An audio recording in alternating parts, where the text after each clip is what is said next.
episode. Also bipolar, since last time we didn't have much, let's say, much time to talk about this. And there were aerial attacks all the day long. Okay, so we have stopped at schizotypal disorder during previous time. So when we are talking about schizotypal disorder, we are meaning the disorder of personality. And usually disorders of personality have certain traits which unite different types of those. These traits include that the disorganization of behavior occurs in all of the spheres of life of the person. So it is not limited only to school or only to the place of work, for example, or only to the city the person lives in. Literally, the person uses the same pattern of behavior regardless of the place they're in. In such form, it is different from neurotic reactions and from accentuations of character, because people with accentuated traits usually show the compensated patterns of behavior only upon provocation by certain stimuli in certain conditions. While the person with personality disorder or psychopathy in the old terminology, this person uses this pattern of behavior all the time, regardless of the provoking stimuli existing or not. This is just a certain lifestyle for these people. Okay.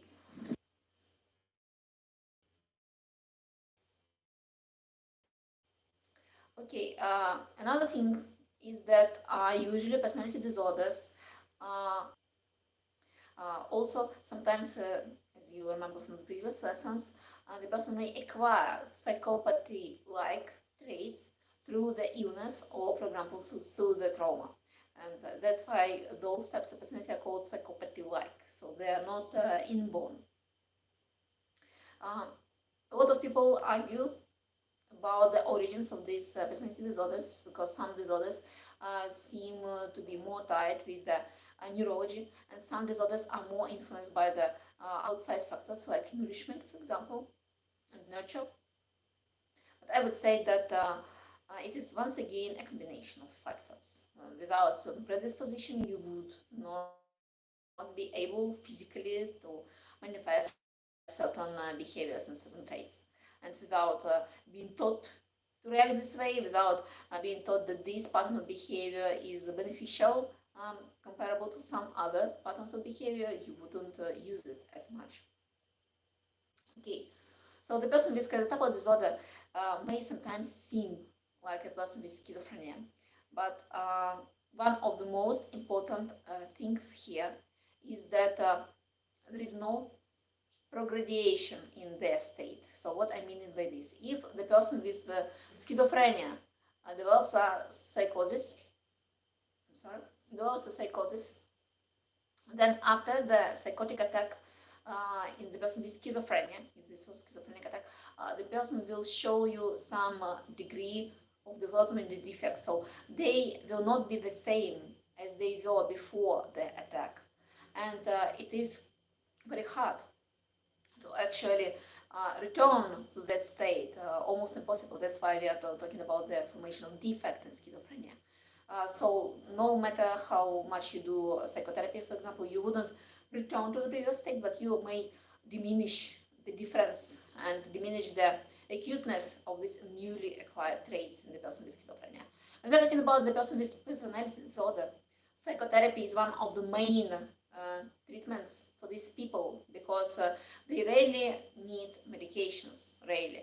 Most of the times they just need to be adequately socialized and to be taught how to restrain their impulsivity, how to be able to plan things, how to differentiate what other people feel towards them and how they react, so that these people with personality disorders wouldn't be so autistic in their living. Because one of the common reasons why they may trespass other people's rights and their own personal space is because people with personality disorder may be too egocentric and they may not understand that they are doing something wrong towards you. So they need to be taught like this.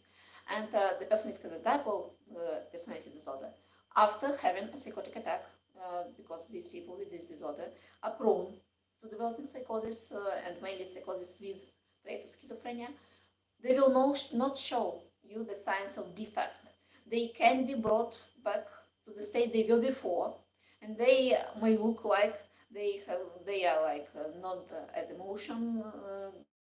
not as emotional as other people. They may look very weird in their ideas, but if you study their analysis, you'll know they were like this before already, before developing the psychotic attack. So these changes are not actually changes, and these traits are not the result of the psychosis they had.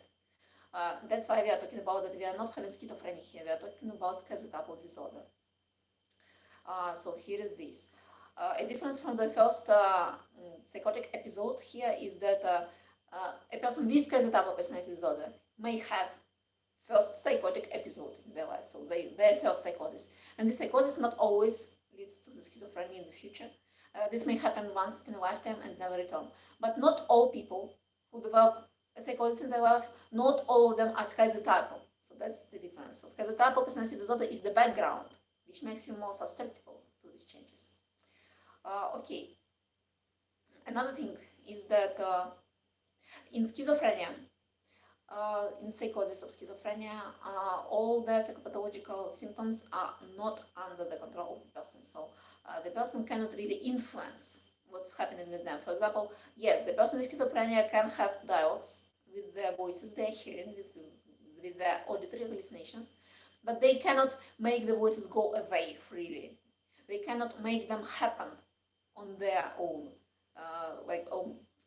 happen voluntarily for the person having schizophrenia, even though they can have dialogues. When we're talking about schizotypals, and especially people with autistic traits, and people with schizotypal personality disorder, they have some autistic traits. We are talking about high suggestivity.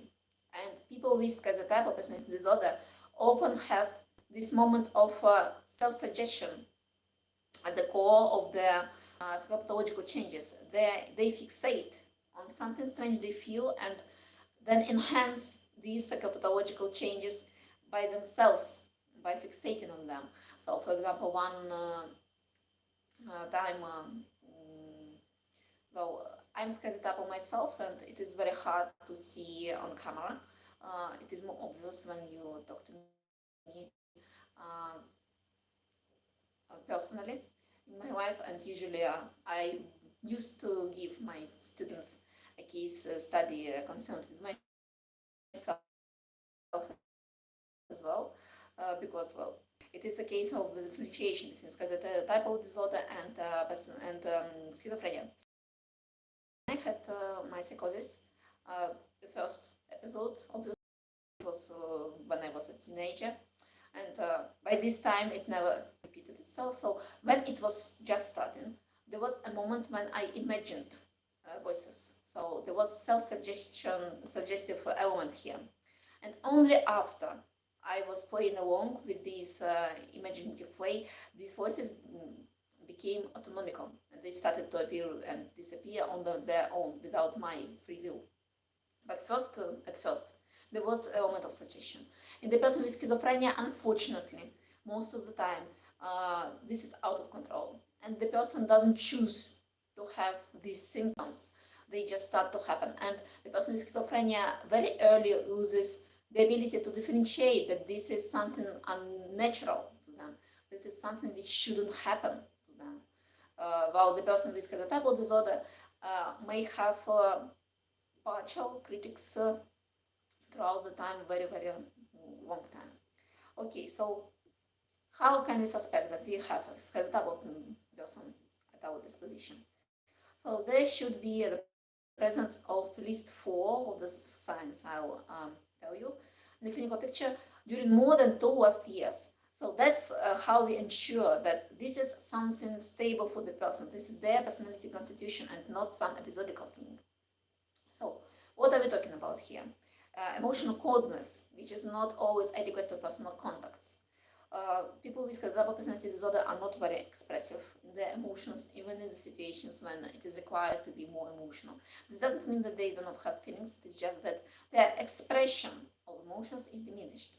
Also, they may be eccentric, they may have strange behavior and strange appearance.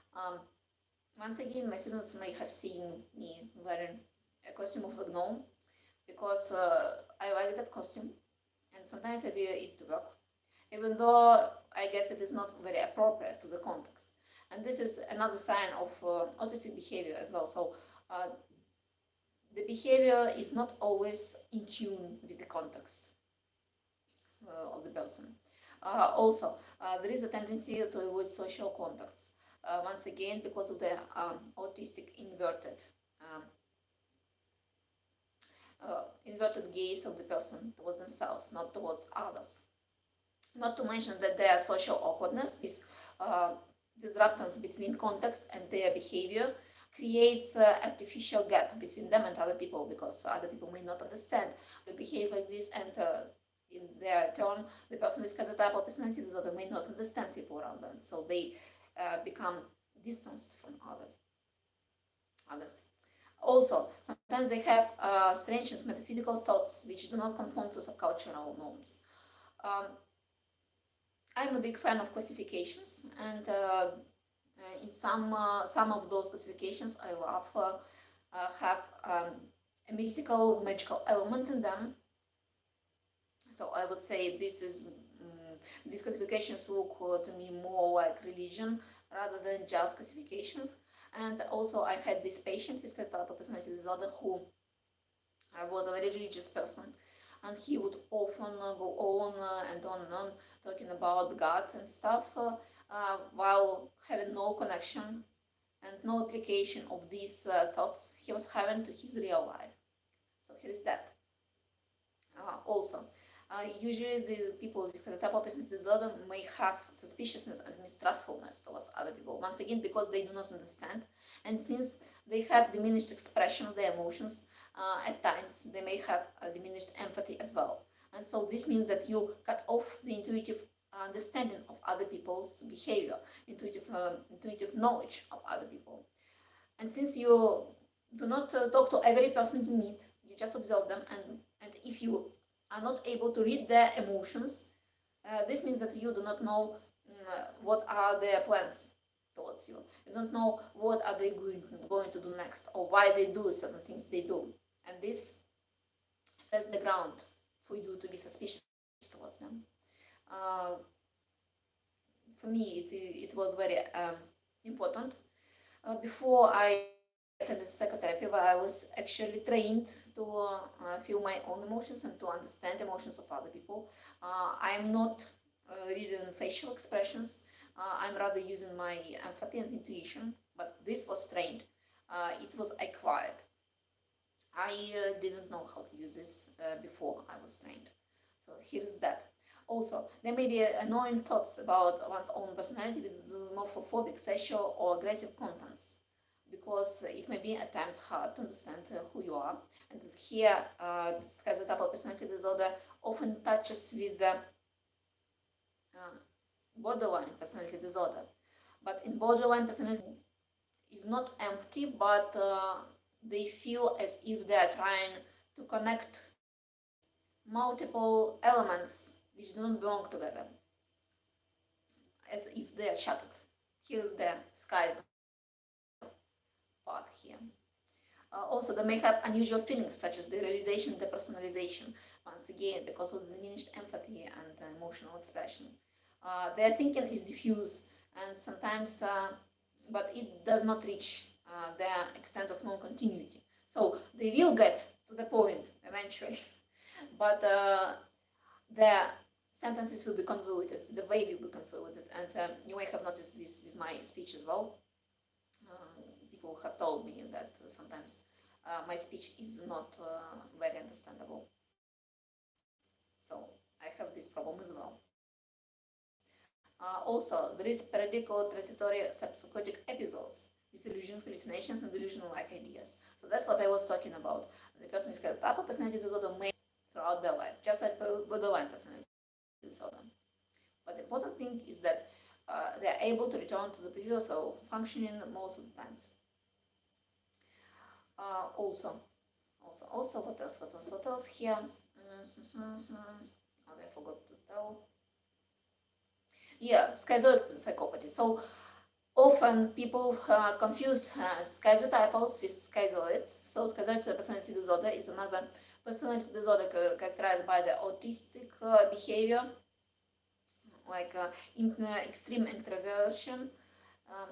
Also, these people are very emotionally cold. They're usually anhedonic. And the main difference between schizotypals and schizoids is that schizotypals are more extroverted. They usually need somebody to listen to their ideas, these metaphysical thoughts they have. And they are more than willing to tell you about those very in big amounts. When we're talking about the person with schizoid personality disorder, they're usually more introverted and they do not like attention towards them. They're not eccentric in their behavior. They're more like people who do not like to stand out, who want to be unnoticeable to others, who hate working in groups. And for example, if I, as a schizotypal person, may tolerate working in groups, depending on the people I have on the command, on the team, the person who is schizoid, they will say, that's a nightmare. Working with somebody, that's a nightmare. Give me a night shift where I can sit all alone in a closed room somewhere on the island without people. That will be perfect. So they are more distant, they are more close, and less demonstrative in their behavior. That is the difference. Okay, we also need to mention chronic delusions disorders. So here we are talking about the disorders when the main clinical picture is composed out of delusions, which are systematic, which rarely change throughout the life, and where there is no marked change in the personality. So basically about these people, they may seem normal on the surface until you touch the fabula of their delusion, for example, spice or something like this. And then we'll go on talking about their theories. So here's that. But other than that, they're perfectly functional. And usually these people are kept in the psychiatric hospital only when there is a pronounced danger to them or to other people. So for example, if they stop eating because they think that the food is poisoned, for example, or if they have a delusional idea against a certain person, for example, their wife or their husband. So if it is a persecutional idea, then we know that there is a high risk that the person will act upon these ideas trying to defend themselves against the persecutor. So this means that they need help, and unless they become less dangerous to the society, they cannot be released, unfortunately. Okay. Often, this delusional disorder can be triggered by the psychological situation, and oftentimes you'll see that these certain people against once these religious ideas appear, they are not as good as they present themselves to be. A lot of times I hear from people that, oh, you know, she just started talking bad things about me without any provocation. I never did anything wrong towards this ill person. But this happened. Somehow you have been triggering negative emotions in the patient. This may not be something direct, but this at least means that the person has a certain level of negative emotions directed towards you. So most of the times I will see that there are minuscule things which are done in order to make the patient angry. For example, the wife may tell the person all the time that they're worthless, that they cannot do this right, they cannot do that right, and this will be like tiny little things being brought to the person's consciousness all the time. And sooner or later, of course, this would trigger the result of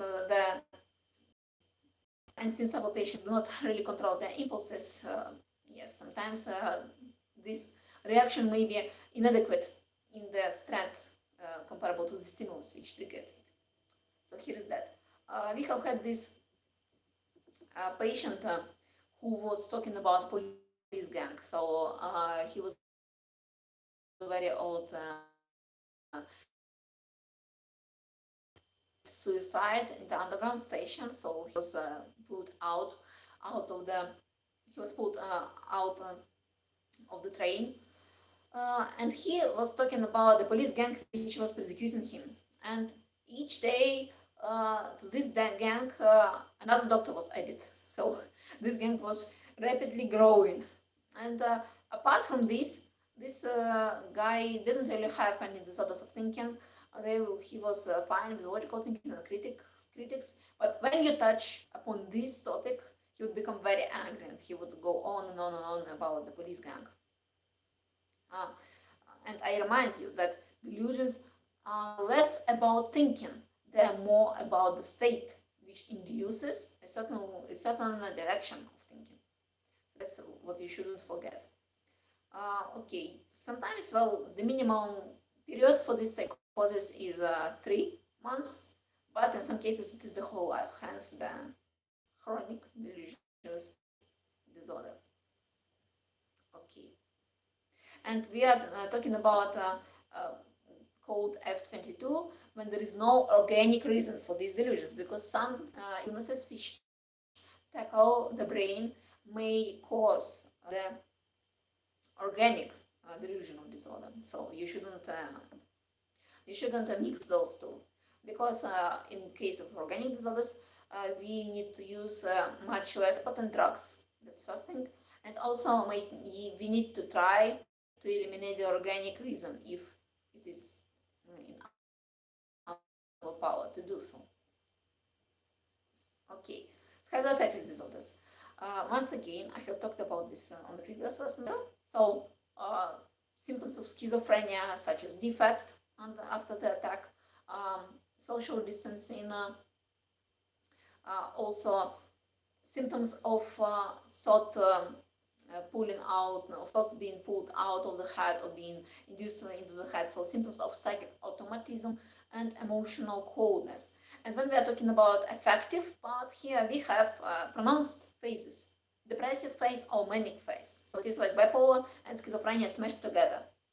That's why usually affective disorders and psychotic disorders are considered to be a spectrum. Okay. So here is this. What else? What we need also to tell you.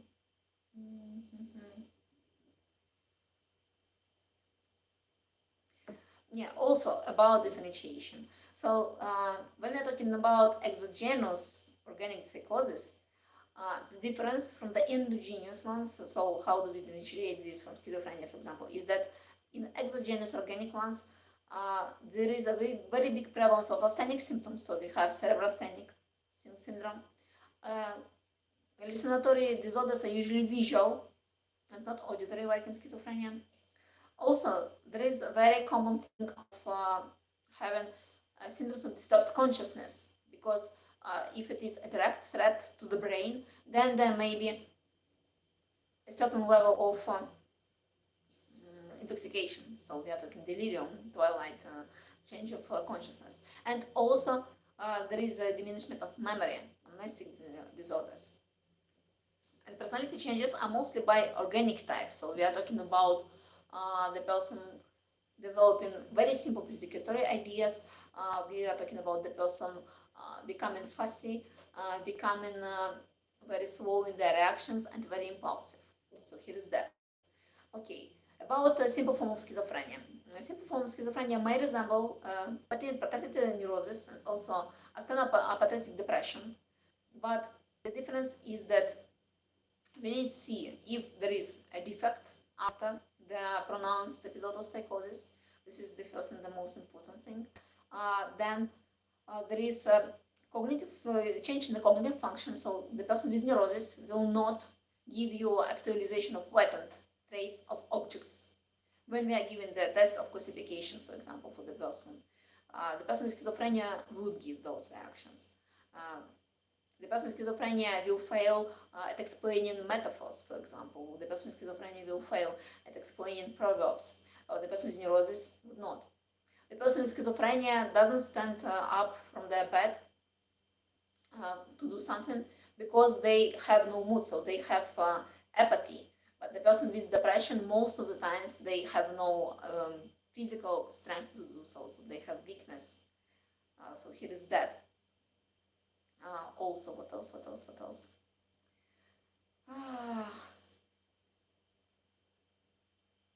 Oh, that's all. And yeah, about psychopathy. So once again, psychopathy, traits of psychopathic behavior are evident long before there is a manifestation of psychosis. While schizophrenia usually develops not on the strong basis of those traits. So you will see that the person suddenly changes their all their interests, for example, to metaphysical ones. For example, the person was a plumber, and suddenly they love religion, or suddenly they love magic and start talking about magic, or start talking about some nuclear physics or something like this. And this is very sudden. This is contrasting to the personality they had before the onset of schizophrenia. Okay, when we're talking about febrile schizophrenia, which is a dangerous state for the person and is characterized by the high temperature, which persists throughout the weeks and cannot be taken off by any usual anti-temperature drugs. Here we should differentiate this type of schizophrenia from the symptomatic somatogenic psychosis. So febrile schizophrenia begins with catatonic excitement or substupor, with an eroid cloudiness of consciousness. And in symptomatic psychosis, there is first of all the severe somatic state at the start, and only then there may be catatonic excitement and substupor. So there is a different order here. And also, when we are talking about febrile schizophrenia, big amounts of aminosine or chlorpromazine usually help to stop this attack. While in the somatic febrile conditions, we need to apply anti-temperature drugs. So here is that. What else?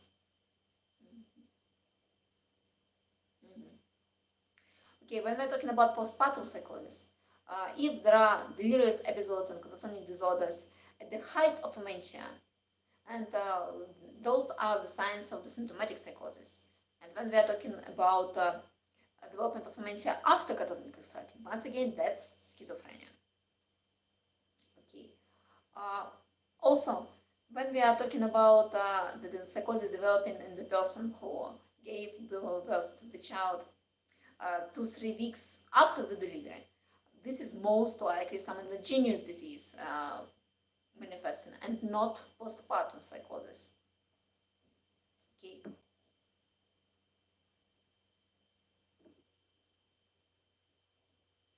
So let's have a little break and then we'll continue. Break for 15 minutes maybe.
Слышно.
Воды там нет.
час, тому що я сьогоднішній день свою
домой.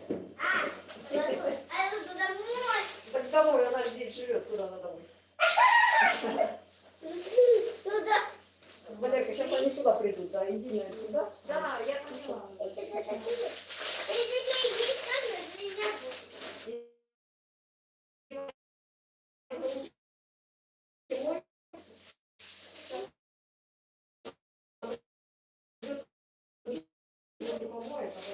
Сидеть.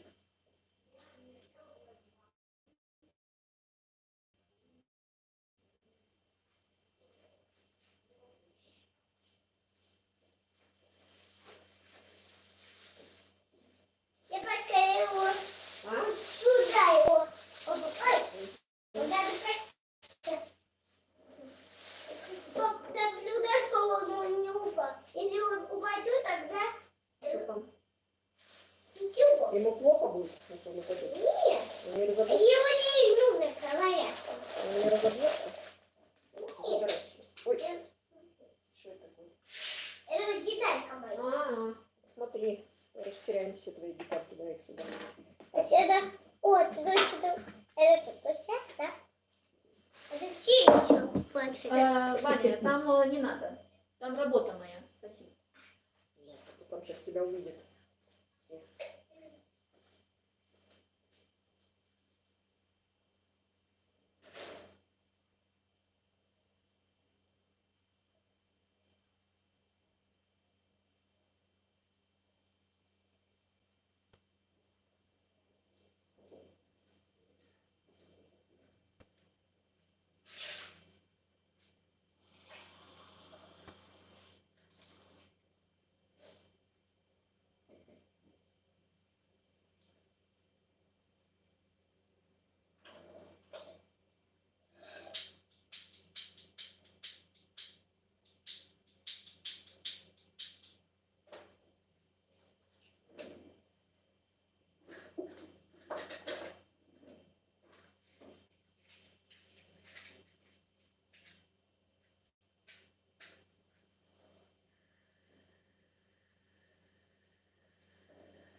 Сними.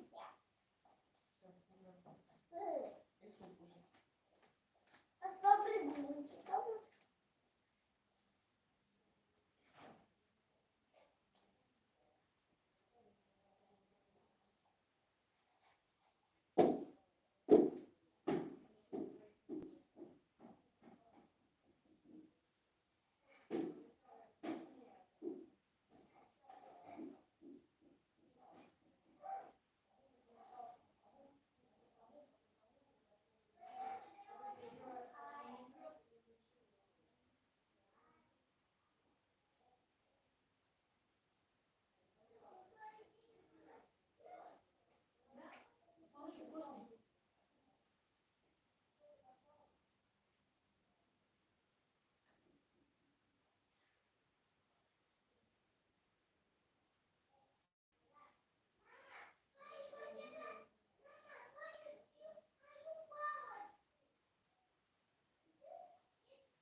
Okay, so we changed the dislocation.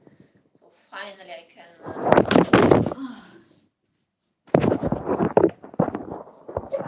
okay.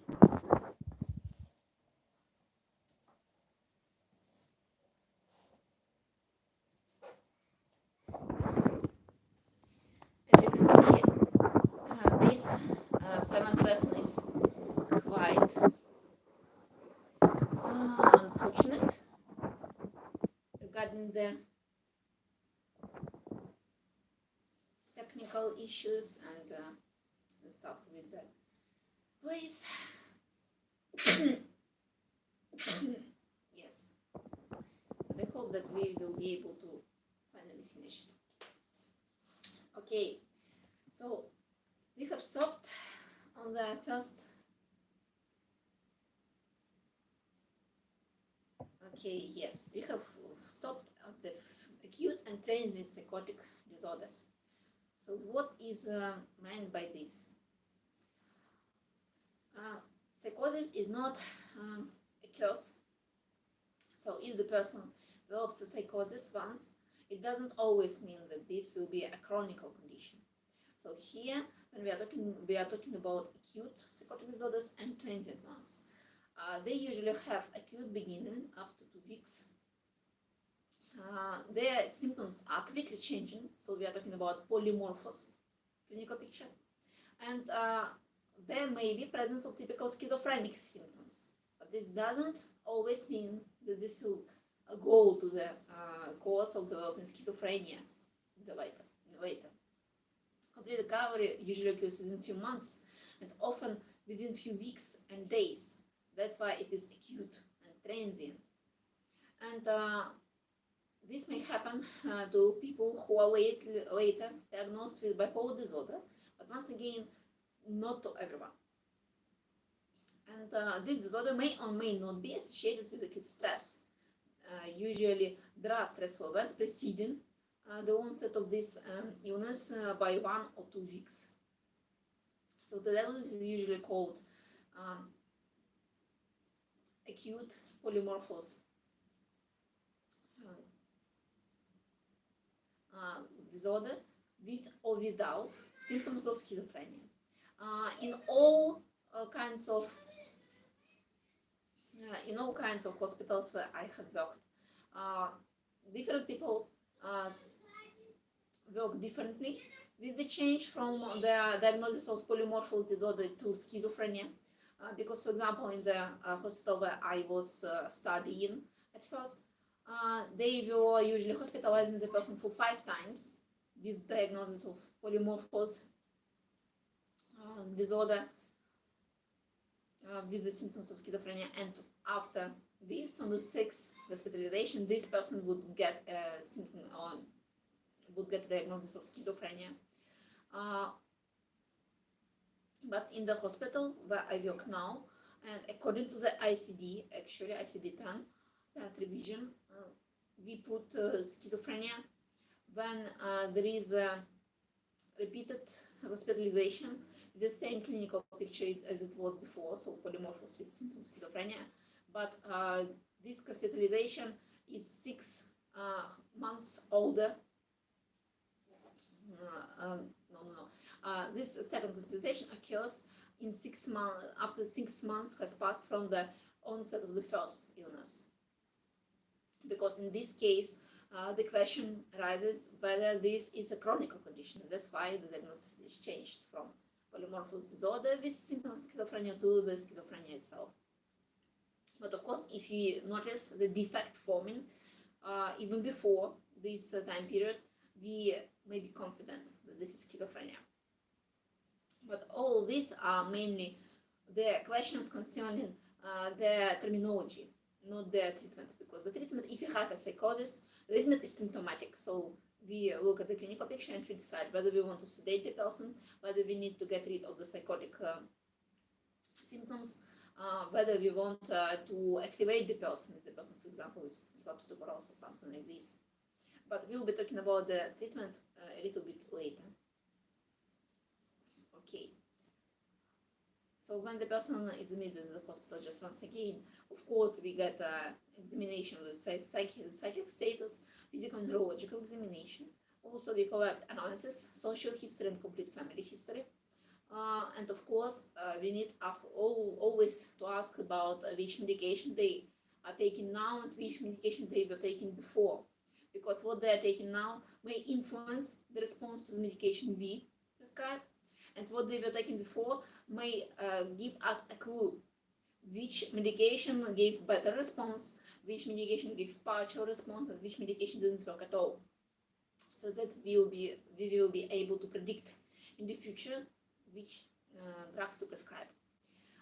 Okay, of course, we need to use the laboratorical analysis, so we check blood cells, we check electrolytes, hepatic and renal functions, in some cases ECG, also sometimes bilirubin, also lipid profile, thyroid functions as well, and urine drug screening. Okay. And on the previous lesson, I was talking about positive and negative symptoms division in schizophrenia. This is also true for the acute polymorphous psychosis. Okay, we have talked about this, we have talked about that. Yeah, treatment. So So I will be talking about anti-psychotics on the last lesson in more detail. But what you need to know is that there are mainly three subtypes of those by their action, and they may be more sedative, they may be more activating, and they may be more antipsychotic in general. So depending on the clinical picture, we choose which type of the drug we need to use. And then after that, there is a division of these drugs according to the age of development, to the range of the side effects which you need to take into account, and also some of them are more expensive, some of them are less expensive. So here is that. Another thing which you need to understand is that antipsychotics come in long-term, like how it's called, in prolonged forms.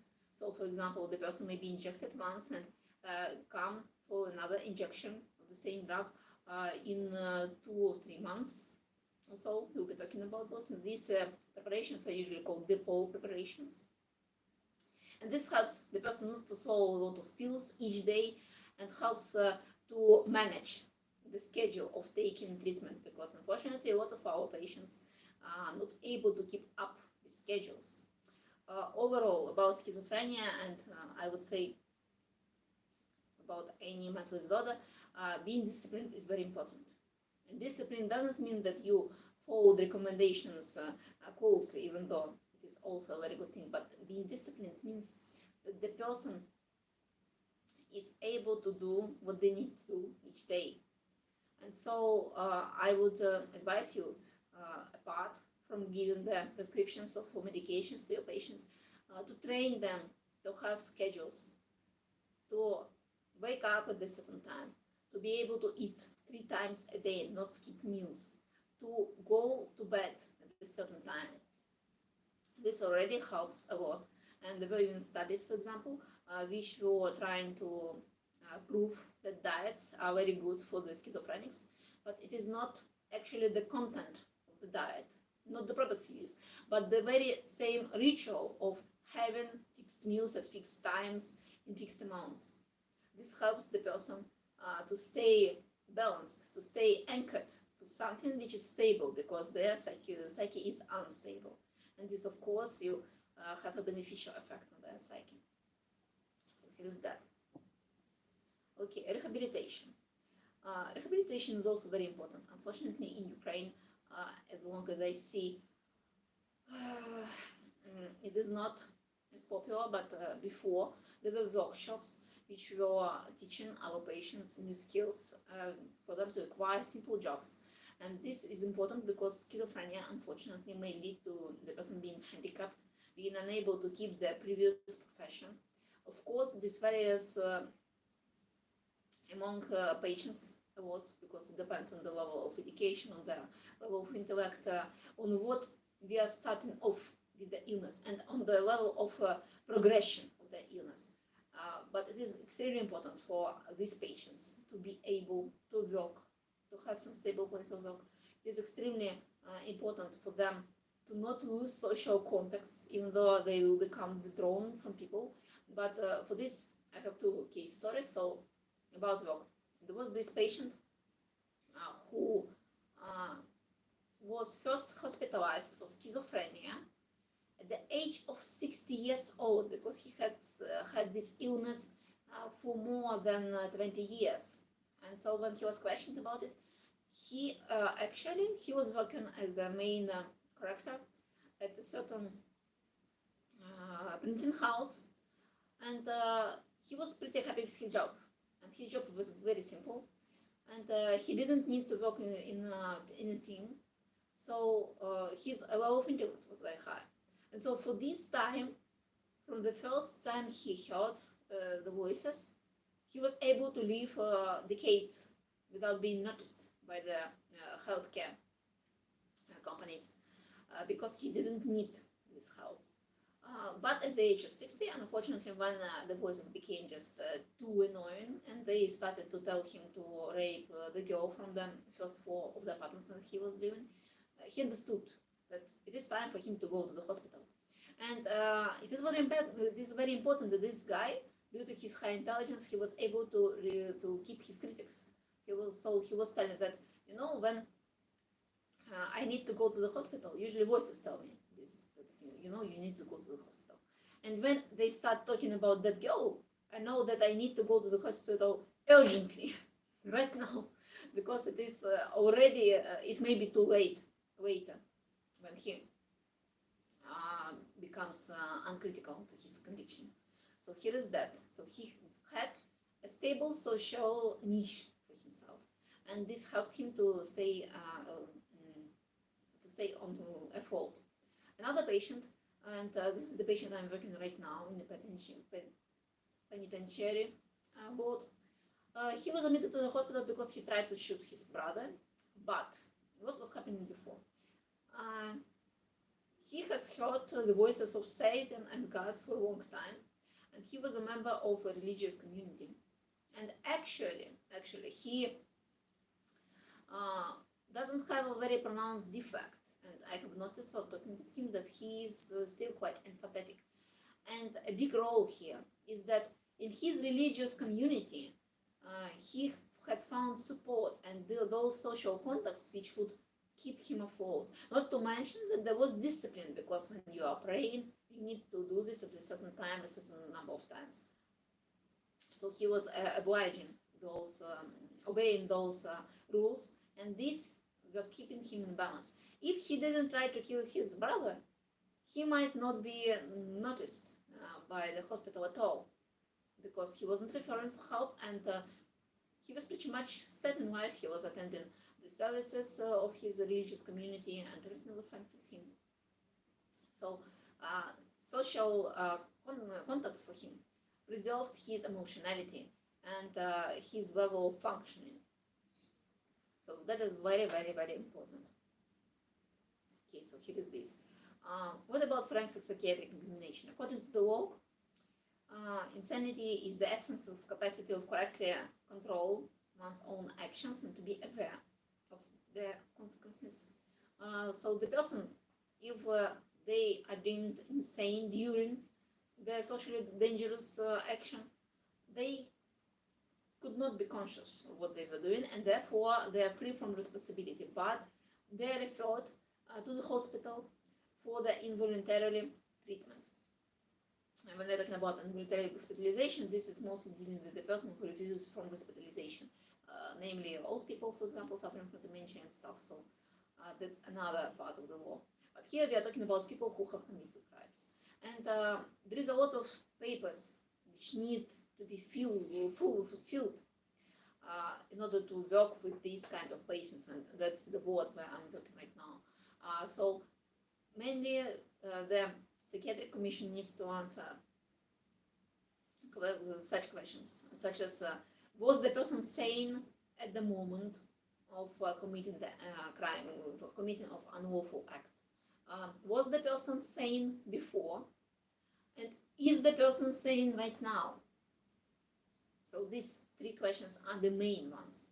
And also we assess whether this illness is chronic and whether the person has any way of becoming healthy, because once they become healthy, if they become healthy, they are held to the court once again, because they need to be a responsibility. Unfortunately, a lot of people may develop psychiatric illnesses not at the moment of committing a crime, or not before the crime, but after, when they are held in the jail. And that's why they are transferred from the jail to the hospitals, because in the jail they will hurt themselves and other people, because there are no conditions to work with psychiatric illnesses. And that's what we have to deal with daily. Okay, and now we need to talk about bipolar disorder. We have only a handful of slides left, so I hope I will be able to finish this today. Okay, so bipolar disorder is one of many affective disorders. Affective means mood, so we are talking about the disorders of mood. And mood disturbances include maniac episodes, bipolar affective disorder, 5 types, depressive episodes, recurrent depressive episode disorder, which means that it doesn't happen once in a time, but it may repeat itself. Also, chronic mood disturbances, including psychothymia and dysthymia. And here we are talking about disturbances which do not interfere with the person's level of life that much, but are still very noticeable to the outsider. There are also other mood disturbances and unspecified ones. In the psychoanalysis, mood disturbances are connected with the drive to contacts, and it includes the ability of the person to stick in the routine and to seek something new to be contacted with, and the person's acceptance of what they have found, whether they feel satisfaction from what they're doing or not, because anhedonia is one of the very, very, very common symptoms of depression. And you wouldn't believe me, but people in mania are not happy either. Even though they're laughing, they're smiling. So let's talk about this. So the etiology of bipolar affective disorder isn't clear. It is a mix, once again, of social factors and endogenous ones. Mostly it is about the serotonergic system. But if we talk about the addition of mania here, dopaminergic system is also included here. The system of GABA is also impaired in these disorders. So, as you expect, the drugs we use for this disorder tackle these symptoms. Even though one of the most important and most, I would say, famous drugs used for bipolar disorder, such as lithium, has unclear mechanism of action. So, it depends. I would say that in my practice, I have seen an interesting parallel that a lot of children of drinking parents have a disorder of mood. And this disorder mimics the phases of their parents. So a drunk parent is a happy parent, a manic parent. And the parent who is sober is usually a sad parent, so a depressive one. And we have these phases in the child. Not to mention that this compulsion to drink something is also connected with the attempt of the person to get satisfaction from something, because then dissatisfied with the situation they have found themselves at. So here is that. Once again, very, very briefly. No, not yet. Not yet. I will be talking about the mechanism of links a little bit further. But what else? We have talked about this. We talked about that. Okay, so bipolar disorder. What is the definition of bipolar disorder?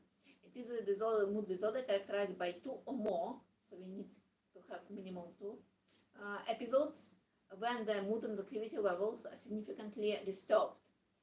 And sometimes it is an elevation of mood and increased energy, and sometimes it is lowering the mood and decreased energy.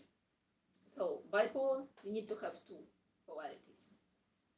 If you have at least one hypomanic episode, it is already bipolar affective disorder. And why is it important? Because while antidepressants are extremely useful when we have unipolar mood disturbance, so when we have just depression, big major depressive episode, it can induce, antidepressants can induce mania. And therefore, if the person actually has bipolar affective disorder, you may make a very big mistake by prescribing antidepressants. And you induce the manic phase for them. And in mania, they're just as dangerous to themselves and others as in depression, unfortunately. Okay. So bipolar disorder can be divided into type 1 disorder when we are talking about pronounced mania and depression. Then there is type 2 when there is pronounced depression and hypomania. A state with elevated energy, thinking ability, and mood, which doesn't interfere with usual functional life of the person. So they are still able to go to work, they're still able to make friends, etc. Also, there may be a substance or medication induced bipolar and related disorders. So you have prescribed antidepressants, hello mania. You have prescribed psychostimulants, hello, the same effect. Also, there may be bipolar and related disorder due to another medical condition. So I have had this patient with epilepsy, whose epilepsy manifested as affective swings, and as bipolar disorder, which was actually organic one. And also there are other specified bipolar and related disorders. Okay.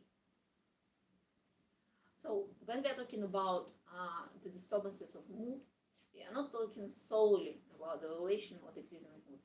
This is a systemic disorder, and this means that there are somatic symptoms which follow always. And that's a very big difference from, for example, neurosis and neurotic reactions, when we have pronounced somatic symptoms. So what are those symptoms? Insomnia, waking up 2 or more hours later than usual, or sleepiness, when we are talking about depressive phase. There is a very pronounced fatigability and loss of strength. The appetite worsens or becomes non-congruent with the amount of food the person eats. No matter how much food the person eats, they do not feel satisfied, they do not feel happy from it. There is a loss of body weight or increase without any relation to the diet. There is also reduced libido, and this is very important. Also, constipation and dryness in the mouth, another important thing. Also, tachycardia, headache, pain and pains in different areas of the body. And complaints about the function of cardiovascular, gastrointestinal, urogenital, and locomotor system. So you see there are hypochondriacal traits here. Typically, a very pronounced thing is protopop's triad of symptoms: mydriasis, tachycardia, and spastic colitis. So if you have these 3 symptoms and also the lowering of the mood and energy, you may suspect that the person is entering the depressive phase. Okay. So when we are diagnosing the bipolar affective disorder, we also specify which current episode there is. So it may be hypomanic, manic without psychotic symptoms, manic with psychotic symptoms, mild or moderate depression, severe depression with or without psychotic symptoms, also mixed episode, and I will be talking about mixed episodes as well, and also currently in remission or other bipolar. Okay, in presentation you'll see a very good picture showing the different levels of emotions and the different levels from mania to depression. Okay, so what I need to stop at?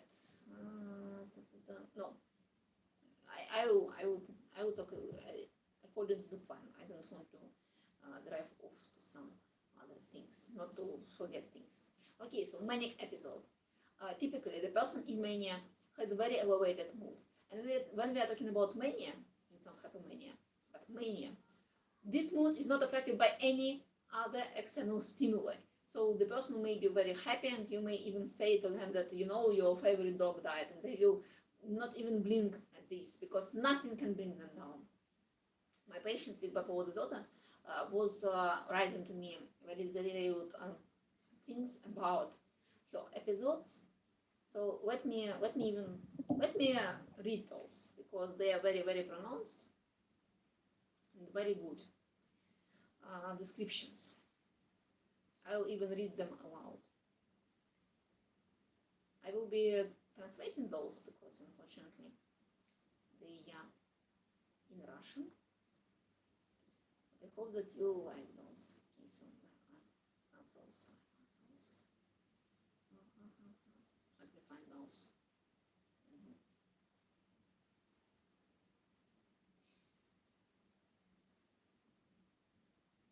One minute.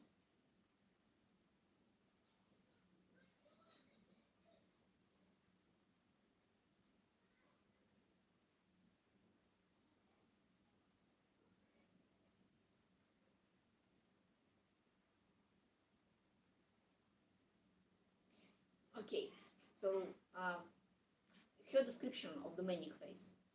You become very loud for others, but very quiet for yourself. You become very fast, and everything around seems very slow. And this slowness makes you mad. You walk around with your head held very high, and you are very confident in yourself and very fast in your movements. The lights, the smells, and the sounds become very pronounced for you. Your thoughts become very fast, and there are new ideas and new goals. You want to start something new, And when you start doing this, you forget about this new goal once you get into the depressive phase. Everything around looks very interesting and very, very funny. You feel euphoric and elevated. You feel very sexually aroused. And when your partner touches you, this feels as if there is an electricity going around, so we have hypersensitivity. You feel that you are special and you are more beautiful than ever, as if your facial traits, as if your facial features have changed into the better, in a better way. Everything goes like you want. You get in transport in time, you find the right people to talk with, etc. You get the questions you know on the exam, and this is very important. About the questions, this is a cognitive distortion. So actually, the person just perceives everything as going according to their plan. Well, in reality, this is just a coincidence. But I would say that people in manic phase will have very acute intuition, and this is connected to the dopamine system once again, because dopamine is going rampant in this phase. And that's why she describes that she goes to the transport in time, just because of the elevated intuition. Not to mention that there is a distortion of time as well, because everything looks slow and she feels fast for herself. So maybe she doesn't even understand how much time has passed since her waiting. Okay. Also, you are very communicative. You find new topics to talk about very easily, and you find new people to talk very easily. You drown in people. But at the first day of your depressive phase, you won't remember anything at all. You won't remember any of your new friends. It is as if you get into the world of mad satisfaction, of the boundless love, of emotions you'll never forget, and inspiration, which is indefinite. You feel hot, so that you may go around in the cold weather and not notice anything. All problems, as if it is as if all problems have left you. The food is so tasty that you may feel that you want to eat this food for your own or for the whole life. There is a lot of energy, and it is often as if you are blown away by the wave of this energy. You have no fatigue at all, and you can sleep for 4 hours, and it is already too much to you because you have so much energy.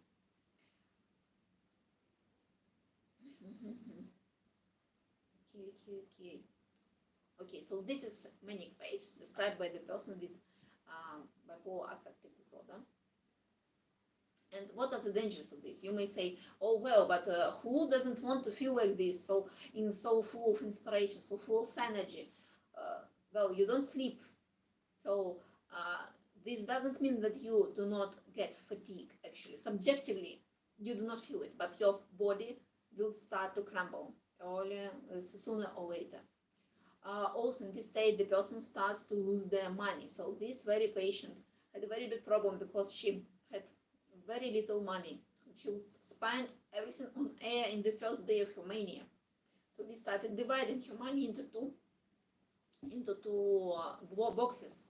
And one of the boxes she would give to her friend and keep the key from this box with herself. And she taught the friend to see the signs of the mania and not give her the box when she is in such state, because it was not enough for her internal control in order to get out of this state.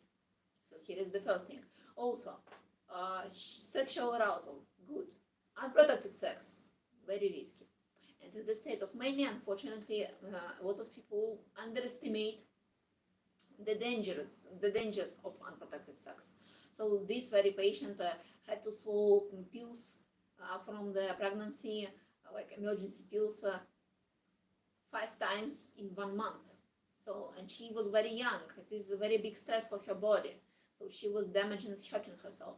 Her hypersensitivity was in combination with the hyposensitivity to the pain. So when she was working out, she wasn't feeling the pain from staining in her muscles, and she got injured like this and couldn't run for 3 years after that because of this case. Okay, so this is mania. What else I need to do? Yeah, about this happiness. In the mania, the person doesn't feel happy. This frantic running around, being very active and trying to do something, is because the person doesn't get satisfaction from what they're doing. And this, what she wrote, it is a distortion, because on the physical level, on the level of your nervous system, and not your like conscious mind, you're dissatisfied. That's why you are running around like crazy trying to get something out of this world. Maybe I'll try this, I'll get these emotions. Maybe I'll try this, I become satisfied with life. Maybe this will find some clue for me what to look for this life. So there is always this seed of depression in the mania. So the person may revert to another phase very, very easily. And this is the ground for the mixed states. So what about mixed states? What are those? Let me find my plan so that I wouldn't. Okay, I already closed it. It happens sometimes, I guess. 1 minute.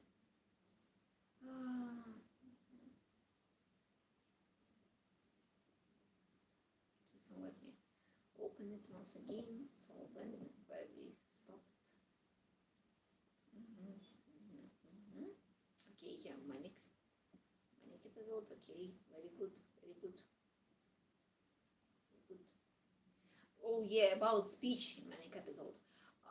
It is impossible to put yourself in the speech of the person in manic episode. They're just spitting words one after another, and they will get out of breath.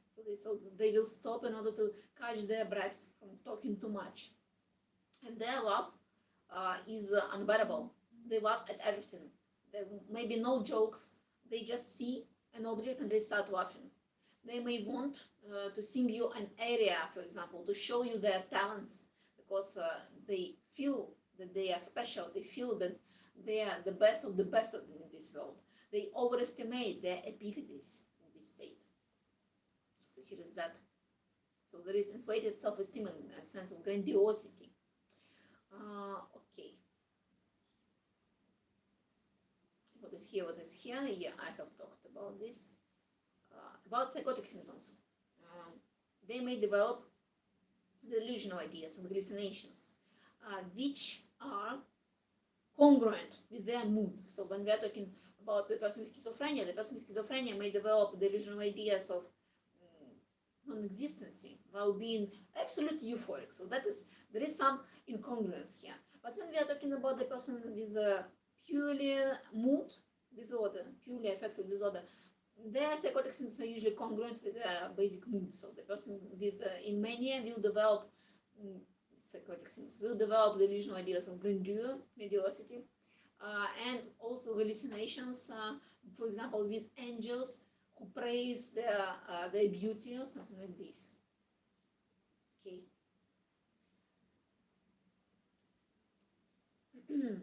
So about hypomanic episodes, I have already talked about them. So no psychotic symptoms, no impairment in the functionality, so the person wouldn't miss work, the person will be able to control themselves and remember about their protection. It's just that they're slightly more elevated and fast than usual.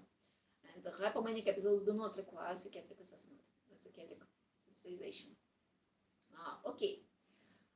Also, you needn't forget that mania is also very aggressive. There is a lot of aggression here, because if the person doesn't get what they want, hence the satisfaction from life, they feel powerless, and this powerlessness manifests itself as aggression at this state, because the person wants to overcome this. And so that's how we go into the state of mixed state.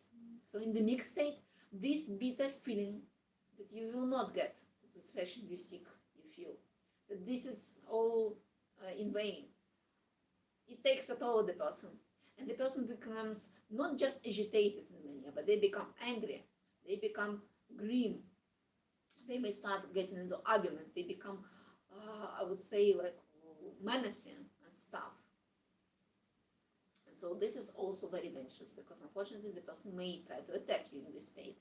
And my patient with bipolar disorder, for example, she described that, when I was in mania at first, and my mother starts scolding me for laughing too much, at first I laugh, and at first I feel very happy.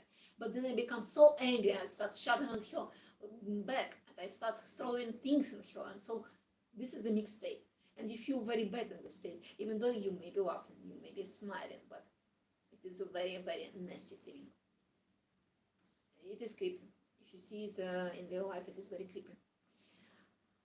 And if we follow further into this state of powerlessness, the person usually tries to project their problems. They do not want to deal with all these problems at once they have in their life, so they try to project them onto others.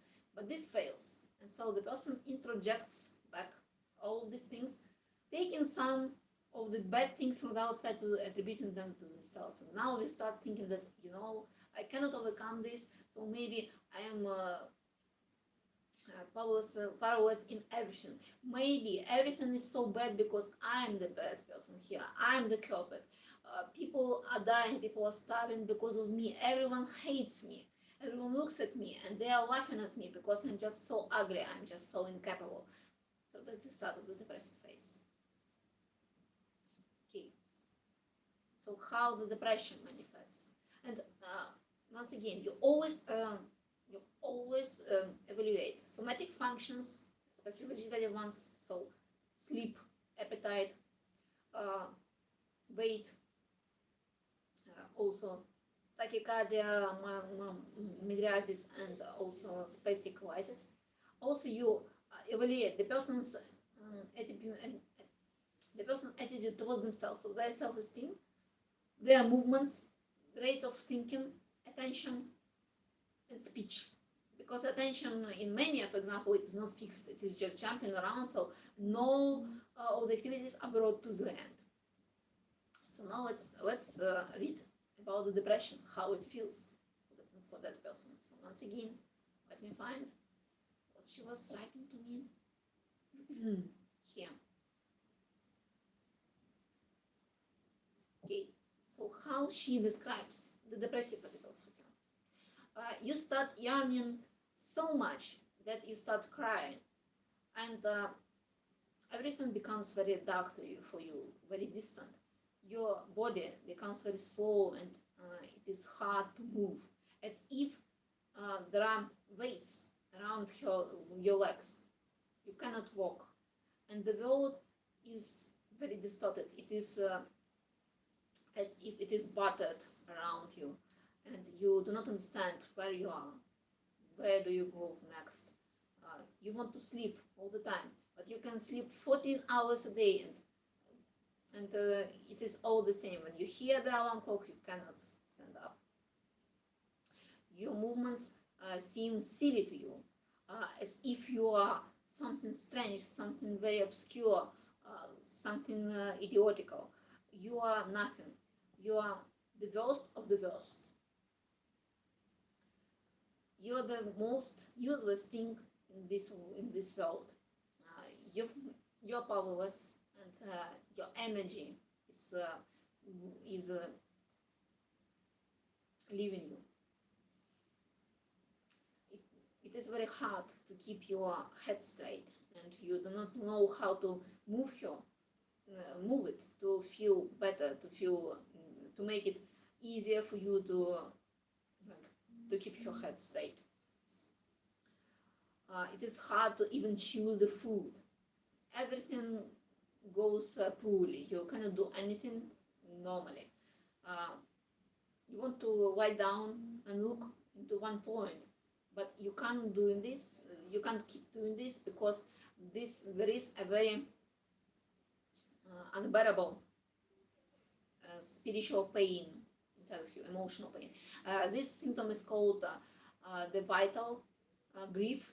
It is usually felt here on the heart as weight and as pain in this region.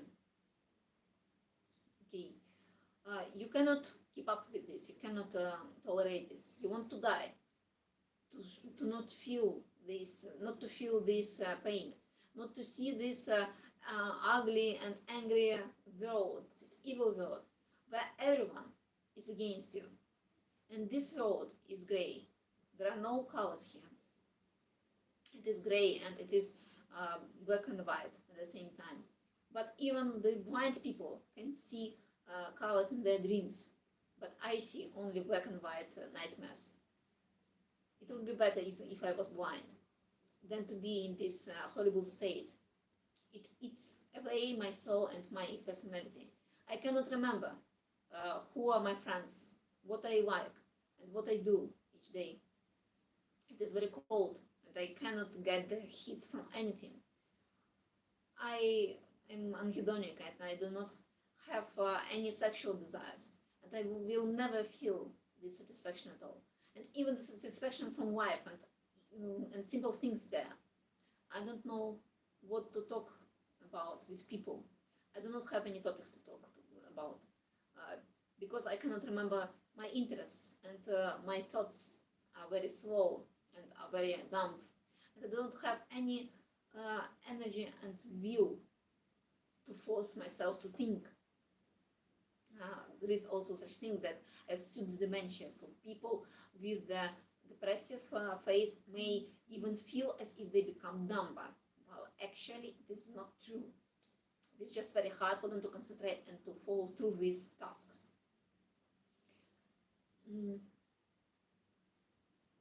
Okay, I feel very bad, and I want to end this as fast as possible.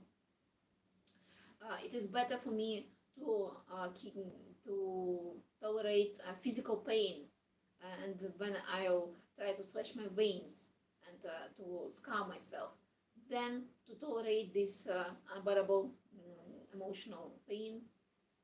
My whole meaningless life. I do not deserve the happiness, the love, anything. As if somebody would even like such a dumb, silly, and ugly creature like me. I want to fall asleep and never wake up. As if I got a very difficult operation a day earlier, and I just start to get away from the anesthesia. But unfortunately, this pain is not because of the drugs. All my visions about this world, the world view, and about people here, they drown as if in the mud, and you cannot get those thoughts out of this mud. When you try to hide from this world, you hide your head in your shoulders, and you pull up the hood, but it is already too hot for these calls.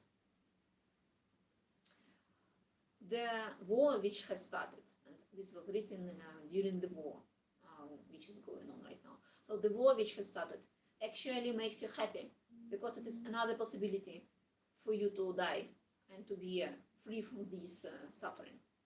I don't even know how to describe how it feels, how painful it is. Maybe I'm the one who started this war. What do I live for? Why was I born? To tolerate this pain? So this is her description of the depressive phase and how she feels in this phase. And I'm talking about her, this patient specifically, because she is a very successful case of combining medication plus psychotherapy, and I will tell you about her state in a minute. So let me get to the my presentation once again.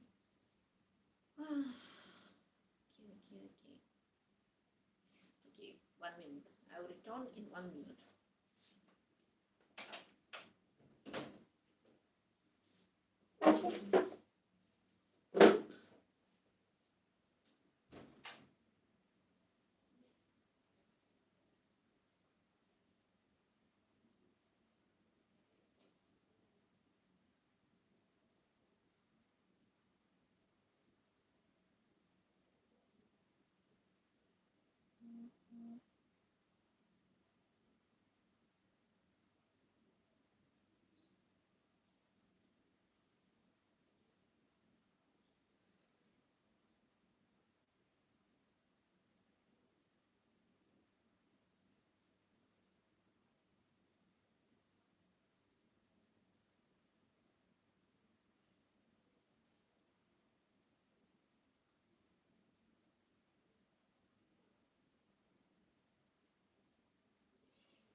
continue once again. Let me open the presentation.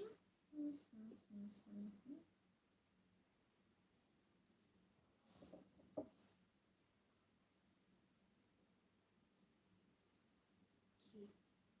We only have a handful of the topic left, very small part of it.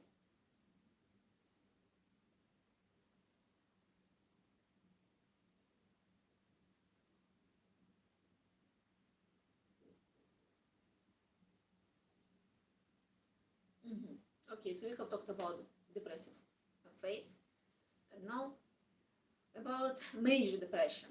So major depression is a disorder when there is no manic phases, so like unipolar one, and there may be a single episode with which occurs only once and means the diagnostic symptoms of major depression, and recurrent when there are at least two major depression episodes separated by at least a 2-month period. If it is less, then it means that it is all one period, one episode. Usually, the person may have up to 4 episodes of depression in their life.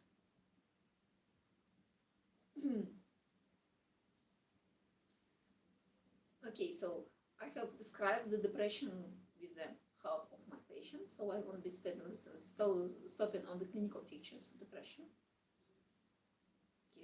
Okay. Also, things which I need to mention is also neglect of the personal hygiene. So people in the very severe depression may not bath, may not comb their hair. Okay, and also they may have changed weight. And of course, there is suicidal behavior, completed suicides, suicide attempts, and also self-harm to different extent. And I have mentioned before, probably, but I'll repeat myself, self-harming behavior is a spectrum. And it is not only like cutting yourself, not only sticking needles in yourself, but this may be also swallowing objects which are not meant to be swallowed, like pills and safety pins. It may be even simple disruptions of the usual sleep cycle, so not sleeping at night, missing meals, etc. It is already a self-harming behavior, but some of its forms may be more severe than others. Excoriations are also self-harming behavior. And there is a very important thing that excoriations are usually compulsive, so the person isn't conscious of what they are doing at the moment, they are not getting satisfaction from this, while people who are practicing self-harm, there is usually a sexual component here, and there may be a steady component here. So not only an attempt to run away from pain, but also some demonstrative point here, because after you have cut yourself, there are always scars, always. Okay, so there may be mild depressive episode, which occurs with somatic symptoms or without somatic symptoms. Also, there may be severe and moderate depression. There are different variants of depression, so it may be anxious, agitated depression when there is anxiety and excitement in the behavior, and unfortunately, it is one of the very bad variants because there is a high rate of suicides in this variant. The person has the energy to do stuff. Also, there is hypochondriac depression, and it is mostly because the person is too fixated on their state, and also because of the problems with attention in depression, they cannot switch from this, what they are feeling, these unpleasant sensations. And I have mentioned before that hypochondria comes from the emotions being broken down into its their elementary parts, the sensations in the body. And there also may be masked depression, so motor, autonomic, and sensitive disturbances which prevail, but there is no lowering of the mood, so the person isn't conscious that they are actually having a depression.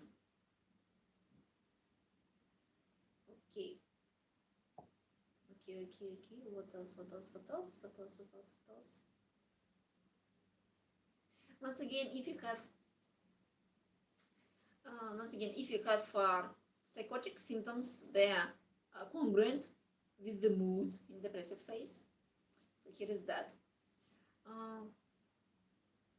About hypochondriacal depression, this very patient who was writing those descriptions, she was also very prone to the hypochondriacal ideas, and she was fixated on her leg being strained after the manic episode, and she was constantly talking about how she feels distant from the outside world, she feels the realization, she feels strange sensations here and here and here in her body.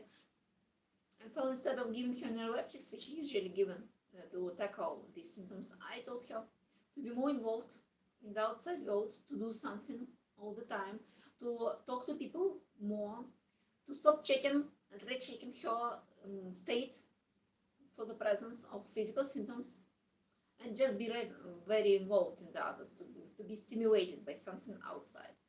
And what do you think? On the next day, this realization stopped, and these hypochondriacal ideas went away, because she started to be involved not inside of her body but outside. So this can be tackled very easily. Okay.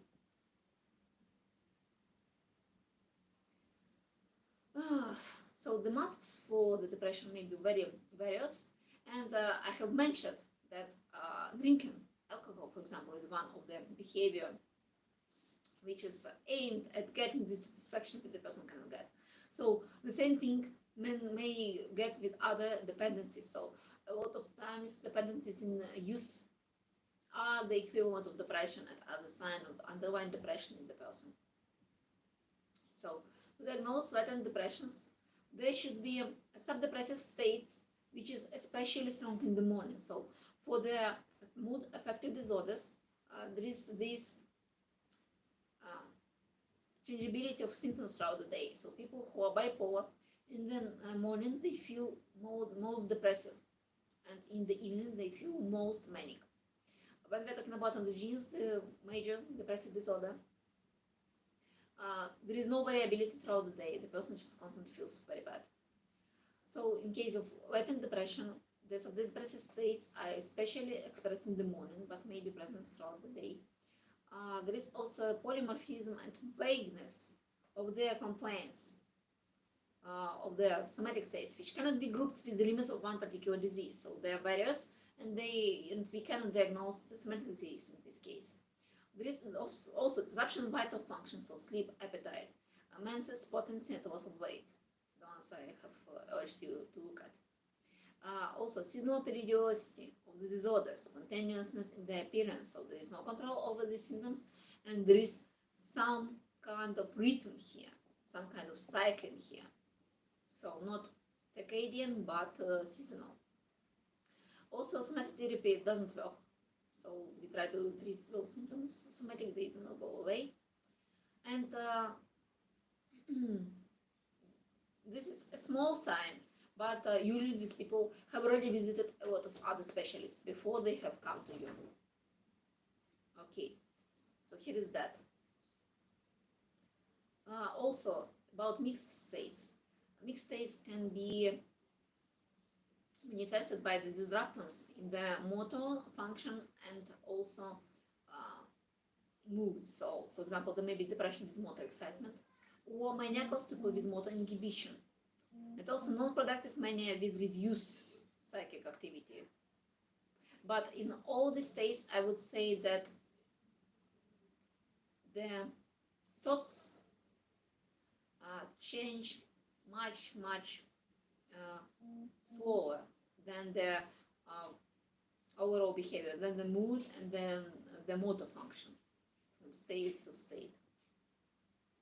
Okay, so here is that. What else?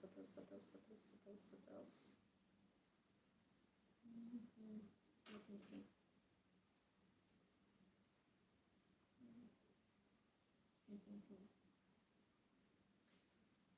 Okay, so when we are talking about dysthymia is a very stubborn mood and subdepressive state which prevails for months and years but doesn't disrupt the person's life. So this is called dysthymia. Also, Depressive phases in senile people, for example, may include a lot of hypochondriacal ideas and a lot of delusions concerned with death. When we are talking about little children who develop bipolar disorder, in the manic phase, they are hyperemic, their eyes sparkle, and this is called a symptom of metal sparkle in the eyes, metal shine. I had a picture of the eyes of such a patient with this face, and I was showing this to students a lot. Also, the child in the depression may become shy and looks very pale and tired. They may start to cry all the time, such stuff. I have talked about the teenagers and their addictions as a primary sign of underlying depression. Okay. So the cause of manic depressive psychosis may be various. Sometimes it is a clear alternation of one's with the gap, and sometimes this gap is smaller. Usually there is a tendency for the phases to become more frequent, and what we are actually fearing in psychiatry is rapid cycling bipolar disorder, because when you know when your phase comes, and if you have a big gap between phases, it is easier for you to adapt. But when it is rapid cycling, it is just already disordered. So as you can see, these people are in clear need of having some stable ground, of having discipline. And when we'll be talking about the treatment, I will talk about this special clinical case once more. Okay, so we have talked about this, we talked about that.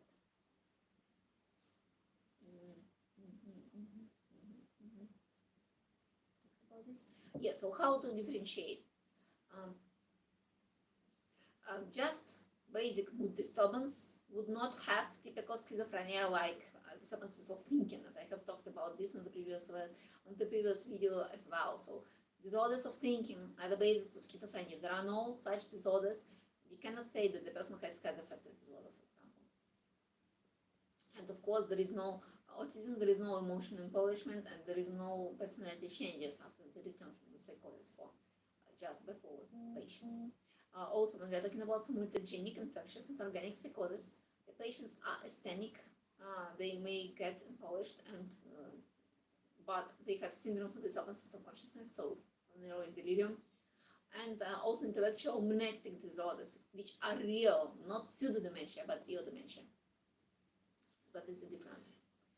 When we are talking about reactive depression, there is a clear link to the psychotraumatizing factor, and it is reflected in the contents of the person's depressed mood, in the contents of their ideas, they tell you. And there are no symptoms of sympathicotonias, so no mydriasis, no tachycardia, and no spastic colitis, no protopopov striae. This is important. Okay, so about therapy. Pharmacological therapy and psychotherapy. Two parts of one. Pharmacological is needed in the acute period and for maintenance, for people who do not want to spend too much time and just want to take a pill and feel better. The basis for this is called mood stabilizing drugs such as lithium, valproate, carbamazepine, and famotidine. Also, we can use atypical antipsychotics such as quetiapine, olanzapine, and aripiprazole, mostly for manic phases. Benzodiazepines to get rid of anxiety.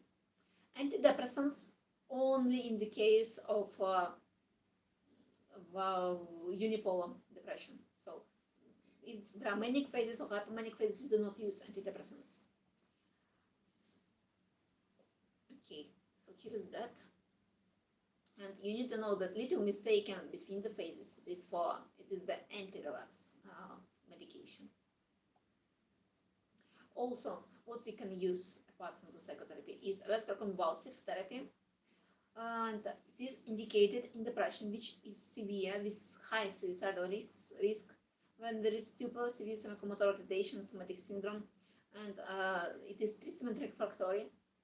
There are delusions if there are psychotic features, and there is a very big presence of side effects for antidepressants. So the person has intolerance to the pharmacological therapy. Of course, there is also psychotherapy, but we are talking about such methods of influence like AST when literally everything else has been done. Now we have to resort to this therapy.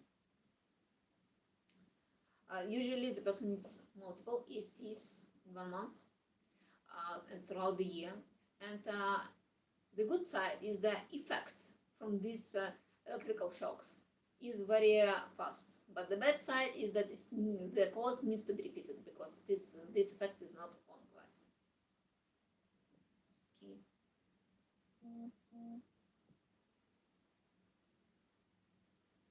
Okay, so lithium. Okay, I won't be talking about the medication right now because we have a whole separate lesson for this. So not now. But also other treatments include psychosurgery as well, but right now it is not as popular. If I remember, it is not used at all because unfortunately psychosurgery has a very big side effect. The person may develop dementia as a result of psychosurgery, and it is not evident quickly after the operation. Okay, what we have talked about this. What of stresses can provoke the relapse of the illness? So stress, substance abuse, medication, seasonal changes, sleep deprivation, all this stuff. Okay. Overall, the cause the prognosis is favorable for the patients if they start treating in time. Now let's talk about this clinical case. So the patient I was talking throughout this video is a 17-year-old girl, and she has bipolar disorder. I wasn't her psychiatrist from the very start, but I was advising her on some things concerning her illness because I was much more available than her own psychiatrist. And also, after she was discharged from the hospital, she had bipolar affective disorder type 2, so she had hypomanias and depressions. After she was discharged from the ward, I invited her to the psychotherapy, which I was having, which I was organizing together with a very good psychologist. So I was covering his medical questions about the patients, and he was covering the psychological ones, which I could not tackle. So she attended psychotherapy for a whole year. She was taking her medication. We did not cancel her medication because she had another official psychiatrist with her. She was taking quetiapine, which is antipsychotic, and she was taking a very big dosage of it. She was taking 400 milligrams. This is considered a typical dose for the bipolar patients, a typical mood stabilizing dose, but she was not satisfied with the effect because she became too agitated. She was very manic, and and at the same time she felt that her thoughts were irritating, and when she was talking to her psychiatrist, he only raised the doses and he wasn't doing anything else. And so she attended the psychotherapy like this, with this medication for a whole year. We have worked with her ideas about this illness, with her attitude, so that she wouldn't feel that this illness is all-powerful on her, that it is stronger than her. We have worked with her victim behavior, so that she wouldn't think that she is an invalid between the phases, because she was utilizing her depression to the very big extent, and her usual activity was impaired because of this, because between phases she is perfectly fine, she can study, she can work, but she was convinced that she cannot. So we worked with this. And after a year, this spring, the war starts.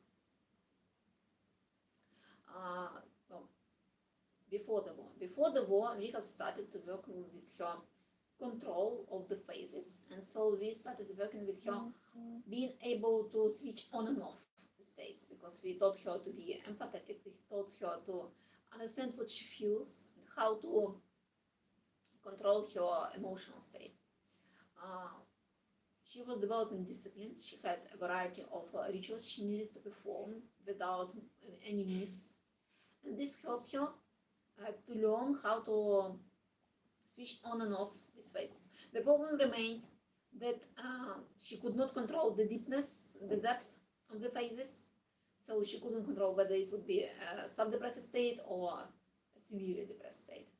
And she couldn't control herself within the phase. So in the manic state, she was still having unprotected sex. She was still trying to get rid of all the money she had. So these things remained at that point. What else I need to say? Yeah, switching on and off the phases. Yeah, so we already developed in her some middle ground, so that she could pop into phase whenever she needed. But then we started teaching her to get the control over the phases, and then the war started. Yeah, in the spring. So the war started, and her psychiatrist started ignoring her. I guess he was too busy with help for the military. And she was left basically with no supplies of her medicaments, apart from those she bought just before the war. And those were very little. Yeah, she was taking quetiapine, and also she was taking lithium. Lithium is highly toxic, and it should be tapered down throughout 3 months if we want to cancel this drug. And she had the medication of lithium like supply for 6 days, for 7 days or so, according to the scheme which she was using to take those drugs. And so she approached me with the request to help her, because yes, she had those psychotherapeutic techniques, and right now we are mostly dependent on psychotherapeutic techniques during the war, because we do not have any way to get more supplies in some regions, including her region. But with medicaments it was a problem, because she was like, how should I drink them? How should I cancel them? What to do? My psychiatrist doesn't answer me. So I took her under my wing and started treating her. So we were canceling her drugs very slowly, very carefully. She was constantly in touch with the psychologist, because his psychotherapeutic techniques needed to keep her afloat. And to my happiness, and to the happiness of my psychologist, and to the gladness of this patient, we successfully tapered her medication to the full cancellation of the lithium, because it is occurred when we started lowering the dosages of quetiapine. It occurred that quetiapine was masking the lithium intoxication. Lithium is very, very toxic, I remind you. So actually it was harmful for her. So we cancelled lithium altogether, and finally, and luckily there were no side effects of this cancellation. And we tapered down the quetiapine. And what is more important, right now she has the control in the phases, and there were no symptoms of bipolar affective disorder for 2 weeks, so at all, while she has the total dosage of quetiapine 50 milligrams a day. So it was 400 before the war, and right now it is 50 milligrams a day. So as you can see, the combined usage of psychotherapy and psychopharmacology here had a very big influence on the course of the illness of this girl, because I'm planning to cancel out the medication altogether and then see if she's able to control, to keep herself afloat like this. But it wouldn't be possible without that year of psychotherapy before. And that's why I was talking about psychotherapy a lot, and why I was telling you that it is not enough to just swallow pills. It is not enough just to talk things out with the psychologist. It should be both. It should be a combination. Because there are different cases in life. For example, war. For example, you may lose your job, and you may lose your money, which you spent on your drugs. And what will you do? Well, a little more about the techniques she uses in order to keep her ground while she is cycling through phases. So the thing she uses to switch on and off the phases are the techniques with breathing. So she breathes very slowly, inhaling through the nose and exhaling through the mouth. The same techniques which are used to taper off anxiety, they can be used in order to balance out your agitated state, so whether it is manic state or if you are in depression. So once she got accustomed with this technique, and she was able to stand up from her bed and go to studies while being in depression. Then we started to teach her how to control herself through phases. So those descriptions of mania and depression, she wrote as an exercise because she needed to know exactly how these states feel on different depths. And so she needed to be able to think clearly while she is in these states without opposing them. So here is the second exercise. And the third and the last exercise she has is breaking down once again all these complex states into elementary things, but without hypochondriacal fixation this time. So we'll see once she masters this third level of exercise how it would work. But as for now, she told me that she is very satisfied with the treatment, and I'm very happy for her. So once again, both medication and psychotherapy produce better results than solely one of these components. And with this note, we'll finish today's lesson. Finally, the second part of the 7th lesson is ready. I hope that I will be able to film some more today. Probably not, but I'll try. So see you in the next videos.